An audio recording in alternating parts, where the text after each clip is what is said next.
Nireport na ni Marjorie ang insidente sa barangay at ngayong araw nakatakdang pagharapin ang magkabilang kampo. Kung hindi sisipot si Encinas ay saka raw siya irereklamo ng pulis. Humingi na ng tawad ang customer na nakunang nanakit ng kahera sa isang restaurant sa Maynila pero sana matuto rin daw ng leksyon ng kahera dahil hindi raw naging maganda ang pananalita nito sa kanya. May news to go si Ivan Mayrina, exclusive.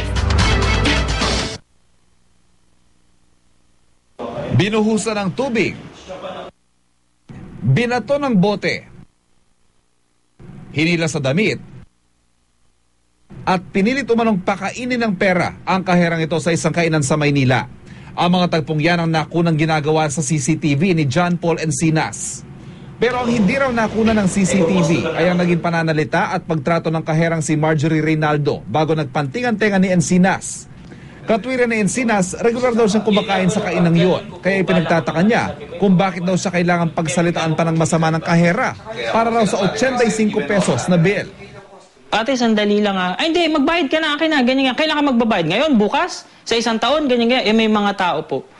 Yun. Kaya po parang nag-ano yung paningin ko na sabi ko, buwisit to ha. Ako nagpopo kasi alam ko yung sitwasyon niya na yung 85 pesos mahalagang bagay sa kanya na baka mag-abono siya, ganun yun po.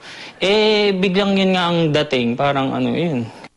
Aminado mang nagkamali, sabi ni Encinas. Sana raw ay hindi lang siyang matuto sa insidenteng ito. Nagsusorry po ako dun sa nagawa ko na pag-ano sa leeg niya tsaka po pag-ano sa pera. Parang sobra naman po yun para sa sinabi niya. Kaso siguro tao lang po kaya nagagawa po yun. Nagsisisi po ako dun sa action pero po kung sana po nabigyan ko siya ng konting lesson. Kasi sabi po ng mga katabi namin doon, mga customer po, buti na ganyan mo yan, nakahanap siyang katapat. Handa raw siyang harapin ng investigasyon kaugnay ng insidente. Ivan Mayrina, GMA News.